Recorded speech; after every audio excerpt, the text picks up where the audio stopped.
Hello good morning traders. आज 11 मार्च 2024. सर्वांचं स्वागत आहे रॉयल बुल्स युट्यूब चॅनलमध्ये. वेळ झाली आहे प्री मार्केट इन्साइट्सची. मी अक्षय तुमच्यासाठी घेऊन आलोय प्री मार्केट इन्साइट्स. तर चला बघूया आपलं मार्केट आज कुठे ओपन होऊ शकतं, कोणत्या प्रकारचे ऑपॉर्च्युनिटीज आज आपल्याला मार्केटमध्ये मिळू शकतात आणि त्यासाठी आपण कशा प्रकारे प्लॅन करू शकतो. सो प्रिव्हियस लास्ट वीकमध्ये आपण बघितलं या ठिकाणी प्राइस जे आहे इंडायसेसने एक छान या ठिकाणी अपसाईड मुवमेंट आपल्याला दाखवली. तर तुम्ही बघू शकता निफ्टीमध्ये छान मुवमेंट आपल्याला अपसाईड बघायला मिळाली. त्यानंतर थोडंसं रिट्रेसमेंट पण आपण बघितली, त्याला रिटेस्ट म्हणू शकतो. एक बाउन्स परत बघितला आणि गुरुवारी जे आहे ज्या दिवशी निफ्टीची एक्सपायरी होती आपल्याला एक फ्लॅट प्राइस ऍक्शन बघायला मिळाली. सो साईडवेज या ठिकाणी आपल्याला त्या दिवशी जे की ट्रेडिंग सेशन होतं ते प्रॉपर साईडवेज बघायला मिळालं. सो एक टाईट रेंज मध्ये प्राइस ट्रेड करते आणि डेली टाइम फ्रेमवर तुम्ही बघू शकता एक न्यूट्रल कॅन्डल या ठिकाणी तयार झाली. तर आता ही न्यूट्रल कॅन्डल डेफिनेटली हेच इंडिकेट करते की इथे जे आहे बायर्स आणि सेलर जे आहेत ते दोघेही त्या समप्रमाणात या ठिकाणी प्रभावी आहे. तर इथनं प्राइस जे आहे ते कुठेही या ठिकाणी मुवमेंट करू शकते, अपसाईड सुद्धा डाऊनसाईड सुद्धा. बट प्रोबॅबिलिटी कोणत्या गोष्टीची जास्त आहे हे आपण डेफिनेटली डिस्कस करणार आहोत. त्यापूर्वी जर बघितलं की युएस मार्केट्सने काय केलं, तर फ्रायडेला आपलं मार्केट बंद होतं शिवरात्री निमित्त. तर फ्रायडेला युएस मार्केट सुरू होते आणि युएस मार्केट्समध्ये तुम्ही बघू शकता एक प्रॉफिट बुकिंग या ठिकाणी आपल्याला बघायला मिळेल. सो S&P जे आहे ते या ठिकाणी छान अपसाईड मुवमेंट देऊन बट लास्टला जे आहे शेवटी तर एक छान खाली लोअर लेवल्स लिहून या ठिकाणी क्लोज झालेले S&P बघायला मिळालं. त्यानंतर डाउ जोन्स तुम्ही बघू शकता आणि नॅसडॅक मध्ये सुद्धा एक छान 1.53% या ठिकाणी फॉल आपल्याला बघायला मिळालाय. सो युएस मार्केट्समध्ये थोडंसं प्रॉफिट बुकिंग सिनारिओ या ठिकाणी आपण बघतोय, तर थोडंसं कुठेतरी निगेटिव्ह सेंटिमेंट या ठिकाणी पास होत आहे. पण त्या उलट जर आपण बघितलं तर डॉलर इंडेक्स मध्ये या ठिकाणी फॉल आपण बघतोय.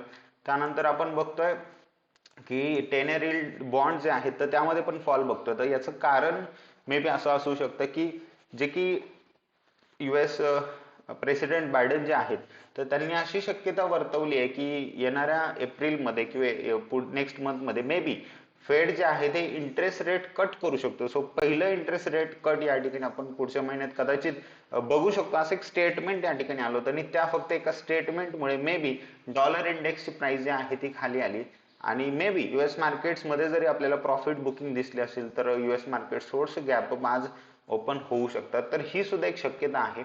त्यानंतर आपण जर बघितलं की विक्स कुठे आहे, तर इंडिया विक्स सध्या ट्रेड करते 13 या लेवलच्या आसपास, जे की व्होलॅटिलिटी चांगल्या प्रमाणात कमी झालेली दिसते, अस्थिरता. आणि जर आपण बघितलं गिफ्ट निफ्टी कुठे ट्रेड करते, तर गिफ्ट निफ्टी सध्या ट्रेड करते 22,630, जे आपल्याला आज एक 70 पॉईंटचा गॅपडाऊन या ठिकाणी सजेस्ट होतोय. तर आपण आज मे बी छोटेसे गॅपडाऊन सोबत या ठिकाणी ओपन होऊ शकतो. आता दोन शक्यता आणि फार महत्वाचं आहे. तर आज थोडंसं आपल्याला कन्फ्यूज करणारं मार्केट असू शकतं आणि अशा मार्केटशी कसं डील करू शकतो, तर नीट सर्वांनी थोडंसं फोकस करा की बघा एकीकडे जे आहे युएस मार्केट जे आहे तिथे प्रॉफिट बुकिंग दिसली, बट बायडेनचे एक स्टेटमेंटमुळे किंवा इंटरेस्ट रेट जे कट होऊ शकतात अशी एक शक्यता जी वर्तवली, तर खूप अपेक्षा आहे लोकांना किंवा खूप लोक वाट बघून होते की फेड जे आहे ज्यांनी सांगितलं होतं की आम्ही काय करू की इंटरेस्ट रेट जे आहे ते कमी करू. पण जसं त्यांचं इन्फ्लेशन डेटा आला, जेथे इन्फ्लेशन डेटामध्ये असं दिसलं की महागाई जी आहे जे इन्फ्लेशन जे आहे ते बिलकुल कमी झालं नाही आणि त्यामुळे त्यांनी असं सांगितलं की कदाचित इंटरेस्ट रेट कमी होणार नाही.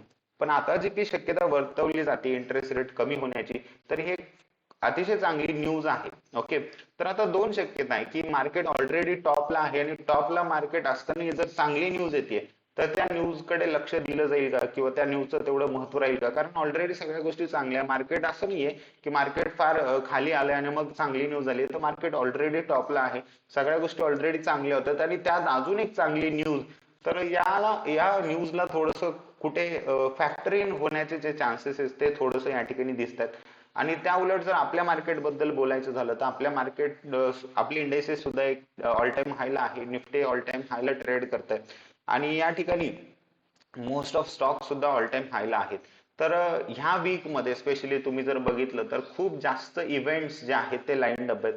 तुम्ही बघू शकता की इन्फ्लेशन रेट इंडियाचा, इन्फ्लेशन रेट त्यानंतर युएसएचा, त्यानंतर तुम्ही बघू शकता की खूप सारे डेटा आहे. फेडचे इंटरेस्ट रेट डिसिजन सुद्धा 20 मार्चला आहे आणि खूप सारे इव्हेंट्स आहेत 12, 14, 15 तारीख असं एक सलग या ठिकाणी इव्हेंट्स या वीक मध्ये आहेत. तर हा आठवडा थोडंसं या ठिकाणी ट्रेडिंग साठी थोडंसं व्होलाटाईल असू शकतो असं मला वाटतं आणि थोडंसं कन्फ्युजिंग प्राइस ऍक्शन सुद्धा तुम्ही बघू शकता. सो मोस्टली मी एक्सपेक्ट करतोय थोडंसं साईडवेज किंवा रेंज माउंट प्राइस ऍक्शन या ठिकाणी मी अपेक्षा करतो. आणि हे मी तुम्हाला पहिले सांगितलंय की मार्केट फार वरही जाणार नाही, फार खाली जाणार नाही. मार्केट वर जाईल परत खाली येईल, वर जाईल परत खाली येईल, असं प्राइस ऍक्शन तुम्हाला बघायला मिळेल आणि तेच आपण रिसेंटली सध्या बघतोय. आता जर बोलायचं झालं अजून तर आपल्या मार्केट बद्दल, तर ऑल टाइम हायला ऑलरेडी सर्व स्टॉक्स आहेत. मेटल्स परफॉर्म करतायत, बँक्स थोडंसं त्या ठिकाणी साथ देत आहेत, पण आय टी सेक्टर जे आहे ते थोडंसं परफॉर्म करत नाहीये. तर जर कधी बँक्सने पण थोडंसं गिव्ह अप करायला सुरुवात केली, ज्या प्रकारे थोडंसं स्ट्रक्चर दिसतंय, ऑलरेडी सर्व बँक्स जे आहेत ते ऑल टाइम हायला आहेत आणि जर बँक्सने थोडंसं जर गिव्ह अप केलं तर नक्की आपण आपल्या मार्केटमध्ये एक चांगलं करेक्शन येत्या दिवसांमध्ये बघू शकतो. सो ज्या प्रकारे मार्केट ऑल टाइम हायला आहे तर हे नक्कीच ही लेवल नाहीये बाय करण्याची. तर इथे बाय नाही केलं पाहिजे, आपण फक्त ट्रेंड सोबत गेलं पाहिजे, छोटे छोटे टार्गेट्स या ठिकाणी घेतले पाहिजे आणि हेच एक बेस्ट स्ट्रॅटेजी अशा प्रकारच्या मार्केटमध्ये असू शकते असं मला पर्सनली वाटतं. तर बघा, छोट्या टाइम फ्रेमवर जर आपण आज आलो तर आपल्याला दिसतंय की या ठिकाणी सर्व लेवल्स तुम्ही बघू शकता की महत्वाचे काय आहेत. मी एक रेजिस्टन्स आणि support trend line already draw केलेली आहे. तुम्ही बघू शकता की हे एक रेजिस्टन्स ट्रेंड लाईन आहे जे मी हाईज जॉईन करून बनवले आणि प्राइस एक्झॅक्टली गुरुवारी जे आहे तर तिथेच रेजिस्टन्स प्राइसने घेतलेला आहे, त्यानंतर सपोर्ट सुद्धा आहे. तर आज जर प्राइस कधी जर गॅप डाऊन ओपन झाली तर तुम्ही बघू शकता की प्राइस जे आहे 70 पॉईंटचं गॅप डाऊन, जर सपोज आपण 70 पॉईंटचे गॅप डाऊन सोबत जर आज निफ्टी ओपन होईल तर मे बी आपण आज कुठेतरी या ठिकाणी 22,420 किंवा 400 या लेवलच्या आसपास ओपन होऊ शकतो किंवा 450च्या खाली ओपन होऊ शकतो. आणि जर डेटा वाईज जर आपण बघितलं तर 22,450 ला एक छान त्या ठिकाणी पुट मध्ये बिल्डअप आहे किंवा बायर्स या ठिकाणी बसलेले आहेत. सो यस, 22,450 एक डिसाइडिंग लेवल असेल आणि जेवढे जास्तीत जास्त वेळ प्राइस 22,450 आणि 400च्या खाली ट्रेड करेल तेवढी जास्त शक्यता आहे की प्राइस 22,300 या लेवल पर्यंत परत येताना आपल्याला दिसेल.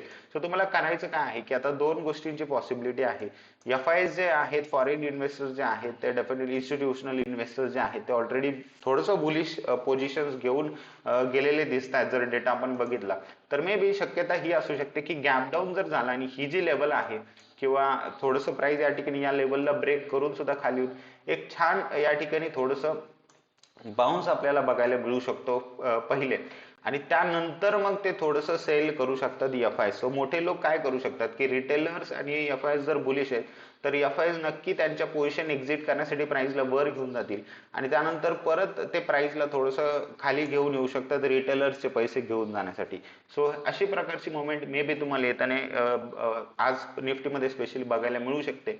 सो तुम्हाला करायचं काय आहे की प्राइस फक्त 450 ला ब्रेक करेल हे नकोय तुम्हाला. सो प्राइस जर या ठिकाणी खाली ब्रेक करते आणि सस्टेन कमीत कमी अर्धा तास जर प्राइस या ठिकाणी अर्धा एक तास जर या ठिकाणी इथे सस्टेन करते, टिकते आणि ते टाइमपास करते तर चान्सेस वाढतील की प्राइस इथनच खाली जाईल.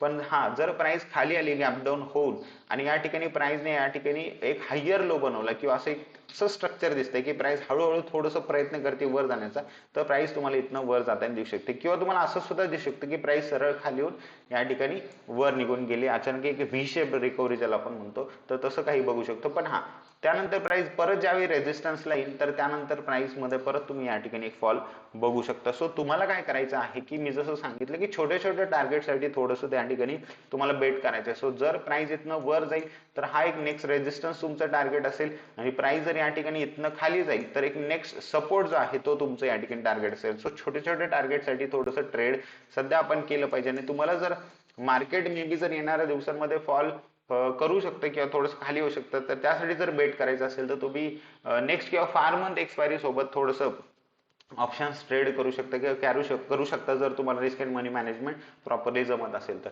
त्यानंतर बँक निफ्टीमध्ये जर आपण बघितलं तर बँक निफ्टीमध्ये सुद्धा प्राइस जेवढे जास्तीत जास्त वेळ 48,160च्या वर सस्टेन करेल तेवढे चान्सेस आहेत की प्राइस परत ऑल टाइम हायला जाईल बँक निफ्टी. बट हा, बँक निफ्टीने जर कधी 47,500 ही लेवल जर खाली ब्रेक केली डाऊन साइड तर नक्की तुम्ही बँक निफ्टीमध्ये 47,000 ही लेवल परत या ठिकाणी बघू शकता. आणि मला असं वाटतं की 47,000 या लेवलला बँक निफ्टी जर आली तर 45,000 सुद्धा लेवल जास्त दूर नाहीये बँक निफ्टीसाठी, हे सुद्धा लक्षात घ्या. सो यस, ही सुद्धा पॉसिबिलिटी आहे, कारण बँक्स जर आपण थोडस बघितलं तर तुम्ही स्पेशली तुम्ही बघू शकता की SBI जे आहे, तर SBI ऑलरेडी टॉपला आहे, तर इथे आपल्याला खूप छान डायव्हर्जन्सेस बघायला मिळतात. HDFC जे आहे ते ऑलरेडी या ठिकाणी फ्लॅट ट्रेड करत आहे. ICICI जे आहे तर ते सुद्धा या ठिकाणी टॉपला जाऊन थोडंसं रेजिस्टन्स फेस करत आहे, असे काही साईन्स दिसत आहेत. त्यानंतर ऍक्सिस बँक ऑलरेडी थोडंसं यू टर्न मारण्याच्या तयारीत आहे. कोटक बँक जर बघितलं तर ते सुद्धा थोडंसं बेरिश आहे, तो फार काही छान करत नाहीये बँक. सो जरी निफ्टीला परफॉर्म करायचं असेल तर बँक निफ्टीची साथ हवी, आणि बँक निफ्टीची साथ जर हवी आहे तर बँक्सने परफॉर्म केलं पाहिजे. बट बँक्स इथे थोडंसं वेगळं चित्र दिसतंय. सो त्यामुळे मी असं म्हणतोय की फार जास्त वरच्या दिशेत पण तुम्ही अपेक्षा करू नका आणि एकदम जास्त खाली पण अपेक्षा करू नका, कारण थोडंसं या ठिकाणी इंडेक्स मॅनेजमेंट पण होऊ शकतं आणि जे आहे स्टॉक्स एक दुसऱ्याला बरोबर हेज करतायत. सो फार जास्त वर पण नाही आणि खाली पण नाही अशी मुवमेंट तुम्हाला या ठिकाणी मे बी सध्या ह्या वीक मध्ये बघायला मिळू शकते. आणि त्यानंतर ज्यावेळी हे इव्हेंट्स होऊन जातील त्यानंतर थोडंसं एक पर्टिक्युलर डिरेक्शन मध्ये तुम्हाला मुवमेंट बघायला मिळू शकते. रिलायन्स मध्ये पण बघितलं आपण तर रिलायन्स मध्ये एक छान बेरिश कॅन्डल या ठिकाणी आपल्याला गुरुवारी या ठिकाणी बघायला मिळाली होती. आणि यस, मी ऑलरेडी आमच्या स्टुडंट सोबत आणि त्यानंतर इनसाइट्स मध्ये पण डिस्कस केलं होतं की जर रिलायन्स या ठिकाणी ही लेवल ब्रेक करेल 2950 किंवा 2900 ही लेवल जर ब्रेक झाली रिलायन्स कडनं तर 2800 हे टार्गेट या ठिकाणी रिलायन्स मध्ये आहे, कारण हे खूप छान वेज पॅटर्न या ठिकाणी विजिबल आहे रिलायन्स मध्ये. सो थोडंसं सर्वांनी कॉशियसली ट्रेड करायचं आहे. आपण ऑलरेडी ऑल टाइम हायला आहोत, एक क्रुशियल लेवलला ट्रेड करतोय. सो थोडंसं सावध होऊन आणि proper risk and money management सोबत इथे ट्रेड करायला हवं छोट्या छोट्या टार्गेटसाठी. ऑप्शन सेलिंग सुद्धा तुम्ही ट्राय करू शकता या लेवल्सला. एक out of the money calls जर तुम्ही सेल करतायत एक थोडंसं प्रॉफिटेबल राहू शकतात. बट प्रत्येक बाउन्सला या ठिकाणी सेल करावं लागेल. तुम्ही असं कुठेही सेल नाही करू शकत. जिथे एक छान प्राइस तुम्हाला मिळते, एक छान बाउन्स येईल, त्या ठिकाणी तुम्ही कॉल्स या ठिकाणी शॉर्ट केले पाहिजे. ओके, सो सर्वांनी प्लॅन करा, प्रॉपरली प्लॅन नुसार ट्रेड करा आणि यस, एन्जॉय करा आजचं ट्रेडिंग सेशन. भेटूया आपण नेक्स्ट इनसाइट्स मध्ये. तोपर्यंत thank you so much everyone. Have a nice day and take care.